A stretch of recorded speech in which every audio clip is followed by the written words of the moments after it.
హైదరాబాద్లోని సోమాజిగూడ ప్రెస్ క్లబ్లో వైఆర్సీపీ ముఖ్య నేతలు మీడియాతో మాట్లాడుతున్నారు. ముఖ్యంగా కొండా సురేఖ మీడియాతో మాట్లాడుతున్నారు. ఇప్పుడు ప్రత్యక్షంగా చూద్దాం.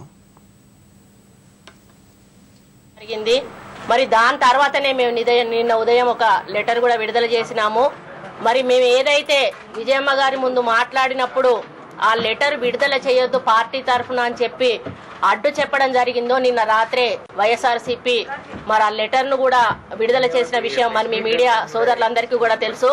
దాంట్లో పూర్తిగా తెలంగాణ వస్తే మరి అడ్డుకుంటామనే పద్ధతులు, అంటే ఈ విధంగా చేయడం సరైంది కాదు అనేటువంటి ఒక మెసేజ్ పోయే విధంగానే మరి ఆ లెటర్ ఉండడం మూలాన మరి మేము ఈరోజు నిజంగా వైఎస్ఆర్సీపీ ఏదైతే యూటర్న్ తీసుకుంటుందనేటువంటి మాట చెప్పడం జరిగిందో నిన్న వారు విడుదల చేసిన ఉత్తరం దానికి నిదర్శనంగా మారిన తరుణంలో మళ్ళీ మేమందరం కూడా చర్చించుకొని ఇక మరి ఆ పార్టీలో మనం ఉండడం సరైంది కాదు కాబట్టి ఆ పార్టీకి మనం సభ్యత్వానికి రాజీనామా చేసి ఆ పార్టీలోంచి బయటకు రావడం మంచిది అని చెప్పి మేమందరం కూడా ఒక నిర్ణయం తీసుకొని ఈరోజు ఈ మీడియా సమావేశం ఏర్పాటు చేసి మరి మీ దృష్టికి తీసుకెళ్లిన తర్వాత మా యొక్క రాజీనామాలను వాళ్ళకు ఫ్యాక్స్ చేయడం జరుగుతుందనే విషయాన్ని కూడా తెలియజేసుకుంటూ మరి ఇన్ని రోజులు కూడా 4 సంవత్సరాల కాలంలో మేము ఆత్మాభిమానం ఆత్మగౌరవాన్ని కూడా చంపుకొని ఒక చిన్న సెంటెన్స్ ను పట్టుకొని మేము తెలంగాణకు వ్యతిరేకం కాదు, తెలంగాణ సెంటిమెంట్ ను గౌరవిస్తా ఉన్నాము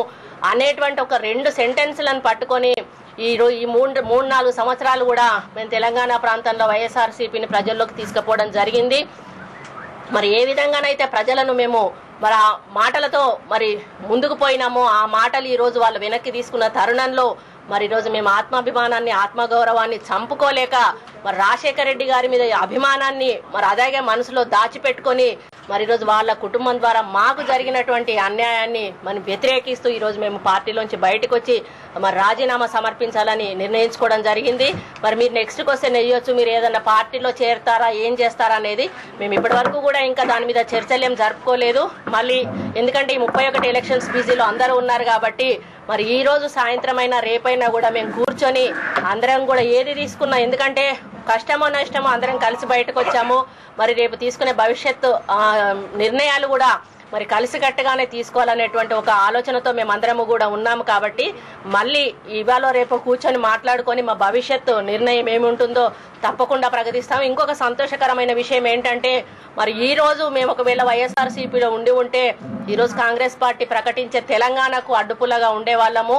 మేము ఈరోజు బయటికి రావడం ఏదైతే ఉందో మాకు చాలా సంతోషంగా ఉంది. వచ్చేటువంటి తెలంగాణకు మరి అడ్డుపడే పార్టీలో మేము ఉండకపోవడం అనేది మేము తెలంగాణ ప్రజల ఆత్మాభిమానాన్ని గౌరవించిన మరి విధంగా మేము తీసుకున్న నిర్ణయం నిజంగా కూడా మాకు చాలా సంతోషంగా ఉంది. మరి ఇన్ని సంవత్సరాల తెలంగాణ బిడ్డల పోరాటానికి ఈరోజు తుది నిర్ణయం వెలువడుతుందనేటువంటి ఒక ఆశాభావంతో కూడా మేము ఉన్నామని సందర్భంగా తెలియజేస్తాం. నిన్న చెప్పే కదా సుబ్బారెడ్డి గారితో రిజైన్ చేస్తామని చెప్పలేదండి. నిన్న పునరాలోచించుకోమన్నప్పుడు ఆలోచించుకోవడానికి ఏమీ లేదు అని అన్నప్పుడు ఇంకా మేము ఆటోమేటిక్ గా నిర్ణయం తీసుకోవడం జరిగింది.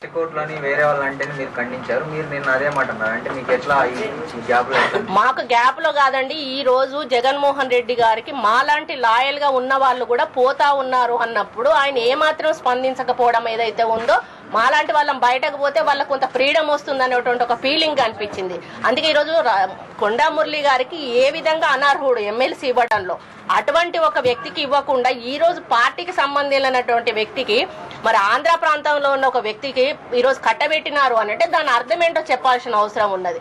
కాబట్టి ఇవన్నీ చూస్తే వాళ్ళ లక్ష్యం ఒకటే, అధికారము, డబ్బు, ఓట్లు, నోట్లు, సీట్లు అనేటువంటి ఒక ప్రాతిపదికన వాళ్ళు పోతా ఉన్నారు. కాబట్టి ఈరోజు తెలంగాణ ఇస్తున్న తరుణంలో వీళ్ళు మా వెనకాల ఉంటే వీళ్ళు ఒక మెడకు డోలు లాగా ఉంటారు, వీళ్ళు వెళ్ళిపోతే మాకు పీడబోతుంది అనేటువంటి పద్ధతిలో తను బయటకు వస్తా ఉంటే మహేందర్ రెడ్డి గారిని రామచంద్రారెడ్డి గారు కాగలించుకొని ఆల్ ద బెస్ట్ అని చెప్పేటువంటి పరిస్థితికి ఈరోజు దిగజారినారు అంటే వాళ్ళ మనసులో మేము పోవాలనేది ఇండైరెక్ట్ గా ఉందనేది మాకు ఎక్స్ప్రెస్ చేశారు. దాన్ని బట్టే మేము ఈ రోజు కామెంట్ చేయడం జరిగింది. మాట్లాడలేదు అంటే ఆ రోజు జగన్మోహన్ రెడ్డి గారి దగ్గరికి మురళీ గారు వెళ్ళి ములాఖాతు తీసుకున్నప్పుడు జిట్టా వాళ్ళు ముందెళ్ళినప్పుడు వాళ్ళకి చెప్పినారు మురళన్ ఎమ్మెల్సీ కోసం వచ్చినారు, ఆయనను కన్విన్స్ చేయండి అంటే జిట్టా కూడా బయటకు వచ్చి చెప్పినారంట. మురళి గారు లోపలికి వెళ్ళినప్పుడు అన్న అంటే నువ్వు అసలు ఎమ్మెల్సీ పొడగొట్టుకున్నావు అనేదే నాకు గుర్తుకు లేదు అనేటువంటి ఒక మాట ఆయన చెప్పడం జరిగింది. అది మాకు బాధ కలిగించింది. అయినా మేము బయట ఇప్పటి వరకు కూడా మీడియా పరంగా చెప్పలేదు. మళ్ళీ ఏం చెప్పాడంటే పిల్లి సుభాష్ చంద్రబోస్కు మాటిచ్చానన్నా, ఇయ్యకపోయి ఉంటే నీకు ఇచ్చేవాడిని అన్నాడు. మేమేమనుకున్నామంటే పిల్లి సుభాష్ చంద్రబోస్ అనేవాడు ఆయన కూడా ఎమ్మెల్యే పదవి మంత్రి పదవి వదిలిపెట్టుకున్నాడు, ఒక ఎస్సీ క్యాండిడేట్, ఆయనకి ఇస్తే మాకేం ఇబ్బంది లేని చెప్పి మేము నోరు మూసుకొని ఊరుకున్నాం. కానీ ఆయనకు కూడా ఇవ్వకుండా ఆయన రికమెండ్ చేసిన క్యాండిడేట్ ఎవరికో కొత్త వ్యక్తికి ఇచ్చిన తర్వాత మా బాధని పలుమార్లు విజయమ్మ గారి దగ్గర కానీ జగన్మోహన్ రెడ్డి గారి దగ్గర కూడా మేము ఎక్స్ప్రెస్ చేయడం జరిగింది.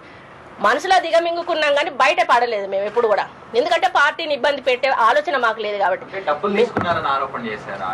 అవునండి, డబ్బులు తీసుకున్నారని ఓపెన్ గా చెప్తా ఉన్నాం కదా. తీసుకున్నప్పుడు ఇవ్వాల్సిన అవసరం ఏమున్నది? ఈ రోజు పార్టీ కోసం మేము త్యాగం చేసినాము, మేము బీసీలము, తెలంగాణ పార్టీకి చెందిన వాళ్ళము, వాళ్ళ కుటుంబానికి వెన్నంటి ఉన్న వాళ్ళం. ఇన్ని క్వాలిఫికేషన్స్ మా దగ్గర ఉన్నాక ఎవరో ముక్కు ముఖం తెలియని వ్యక్తికి ఈ రోజు ఇచ్చినారు అని అంటే అది ఓపెన్ గా అది అనుకోవాల్సిన పరిస్థితి వస్తా ఉంది కాబట్టి మేము కామెంట్ చేసినాం.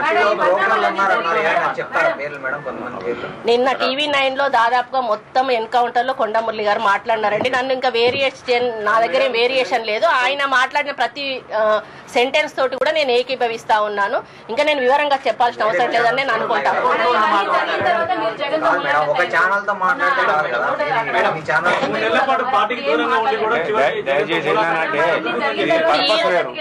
ఇప్పుడు ఇది మేము రాజీనామాలు సమర్పిస్తున్నామండి. మళ్ళీ మేము వివరంగా కూడా మీడియా ముందుకు రావడానికి మాకేం ఇబ్బంది లేదు. చెప్పాను కదా అది.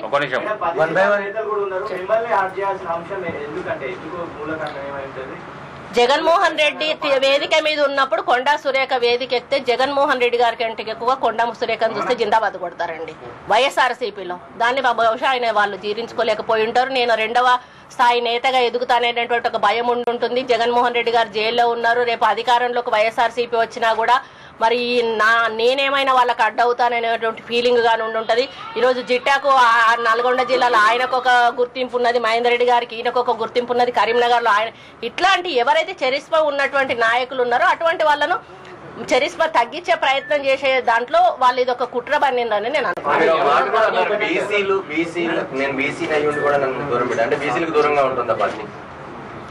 నా వ్యక్తిగతంగా నేను చెప్పానండి. ఇప్పుడు ఇక్కడ నేను బీసీగా ఉన్నాను, మమ్మల్ని ఇబ్బంది పెట్టారు, ఈ క్రమంలో 3 చేసినాను నన్ను. అట్లాని పర్టికులర్ గా ఒక బీసీ వర్గాన్ని అనేటువంటి మాట నేను వాడలేదండి. నాకు అన్యాయం జరిగిందనే మాట నేను చెప్పాను. తెలంగాణ ప్రాంతానికి సంబంధించినటువంటి నేతలు మీరున్నారు, మీతో పాటు మిగతా జిల్లాలకు సంబంధించినటువంటి నేతలు తెలంగాణలో కూడా ఉన్నారు. వాళ్ళు ఎవరిని కూడా